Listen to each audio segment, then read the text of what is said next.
एक आदमी रेगिस्तान से गुजरते वक्त अपने आप से बातें कर रहा था। यह कितनी बेकार जगह है, बिल्कुल भी हरियाली नहीं है और हो भी कैसे सकती है। यहाँ तो पानी का नामो निशान भी नहीं है। तपती रेत में वो जैसे जैसे आगे बढ़ रहा था, उसका गुस्सा भी बढ़ता जा रहा था। अंत में वो आसमान की तरफ देख झल्लाते हुए बोला, क्या भगवान, आप यहाँ पानी क्यों नहीं देते? अगर यहाँ पानी होता तो कोई भी यहाँ पेड़ पौधे उगा सकता था और तब ये जगह भी कितनी खूबसूरत बन जाती। ऐसा बोलकर वह आसमान की तरफ ही देखता रहा, मानो वो भगवान के उत्तर की प्रतीक्षा कर रहा हो। तभी एक चमत्कार होता है। नज़र झुकाते ही उसे सामने एक कुआं नजर आता है।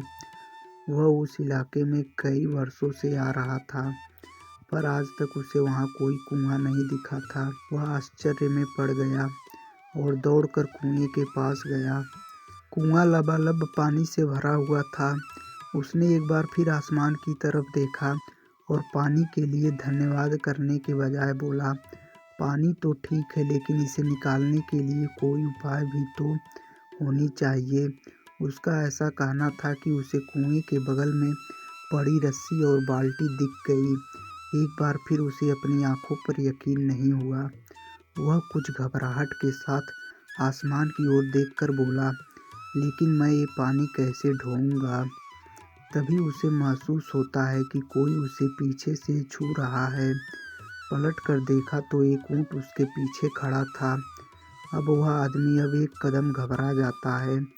उसे लगता है कि कहीं वो रेगिस्तान में हरियाली लाने के काम में न फंस जाए, और इस बार वो आसमान की तरफ देखे बिना तेज कदमों से आगे बढ़ने लगता है।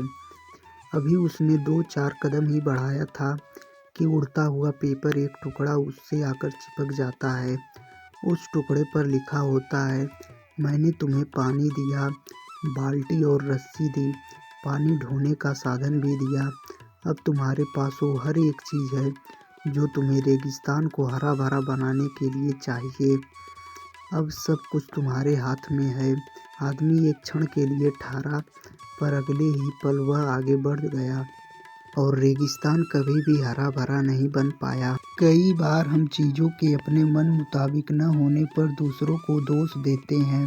हम भगवान को दोषी ठहराते हैं, कभी अपने बुजुर्गों को दोषी ठहराते हैं, पर इस दोषारोपण के चक्कर में हम इस सच्चाई को अनदेखा कर देते हैं कि एक इंसान होने के नाते हम में वो शक्ति है कि हम अपने सभी सपनों को खुद साकार कर सकते हैं। इसलिए कहा जाता है कि सब कुछ तुम्हारे हाथ में है।